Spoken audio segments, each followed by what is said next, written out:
Went on a Twitter rant the other day, lost a follower. Ah well, shit happens. Ask Liverpool fans. Long night. Asked me how I felt about the White Lives Matter march on Washington. She should have known better. And then she got her feelings hurt. If you know your history, then you know that mainstream feminism is straight up white supremacy. They don't speak on the behalf of people of colour. That march was whiter than an episode of Sex in the City. Forget all the shit he said about blacks, Mexicans, gays, and the disabled. It took that bag of whatsits to grab some white pum pum and take away some of their privileges for them to finally realise that shit got real. When black women were getting killed in police custody and the Muslim women were getting their hijabs ripped off, most of these middle class white liberals were nowhere to be seen. Most of them were on that, oh, I can't make it. I gotta wait for my avocados to ripen. And Tyler's got soccer practice. Fuck Tyler. You're gonna have to forgive me for not buying into that hollow solidarity bullshit narrative. Boring. You just gotta look at the pics. Most of these women in pink hats, smiling, taking selfies with feds like, look, I'm a good person. Drop me out. These times when black women are marching, it's on some Crash Bandicoot level shit. Catch them on the road, gotta dodge rubber bullets, tasers, and tear gas, fam. Let's not forget 94% of black women voted for Hillary, and 53% of white women voted for Trump. I ain't saying it's their fault, but it is. White women had a choice between female solidarity and their white privilege. And they jumped in that booth and changed faster than Clark Kent. Then you got Madge, the dusty old trollop, talking about her thoughts of blowing up the White House. Anything to stay relevant, but at least she's put the leotards away. At this stage in life, I'll take any positives. Racism is a virus, and until people acknowledge it, talk about it, and decide to do something about it, it's gonna keep spreading. A lot of people seem to think that being racist automatically makes them a bad person, and it doesn't. It's a social construct. No one's born racist, it's a learned behavior. It's just conditioning. If you went to school, watch TV, read the newspaper, and are just generally conscious of your surroundings, you're probably subconsciously racist.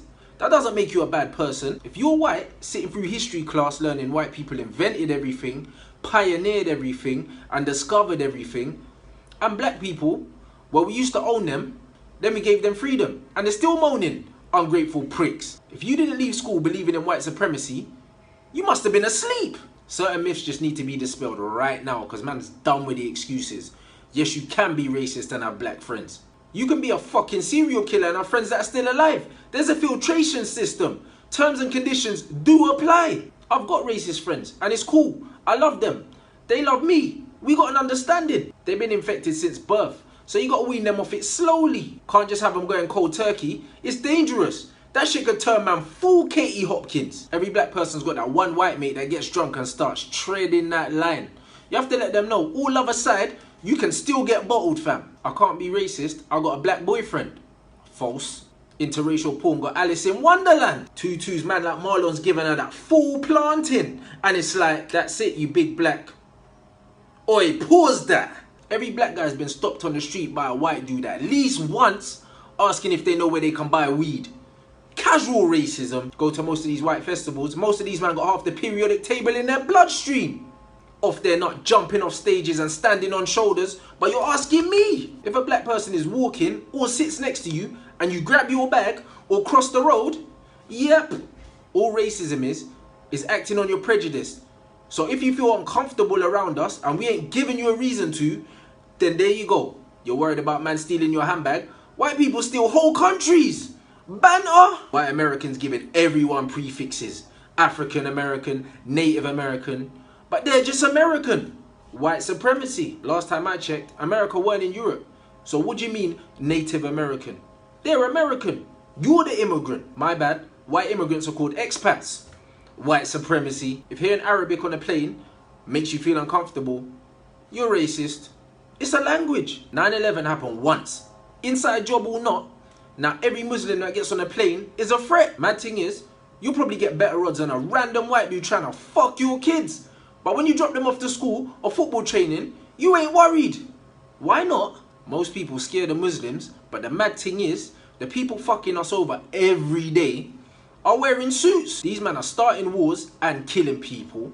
And if they're not directly involved, then they're facilitating them by selling them guns so they can kill people. And if you're black, and you got good grades, and you ain't got a stereotypical name, this is what most job interviews look like. You're in a waiting room, white dude comes downstairs, looks around, sees you, checks his watch, looks around again, walks up to you.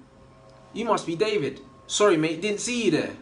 Really? These times you know he saw you. He just saw the 11 A to C's on the CV and thought, it can't be that, brother. Then you go upstairs thinking this guy's a prick. 10 minutes later, you find out he's mad cool. You get the job and you got a racist cool boss. Standard. Most of the time, it's just little passive shit like that. It's annoying, but if there's no malice behind it, like, I get over it. But own your shit. If it was a minority thing, we wouldn't have got Trump and Brexit.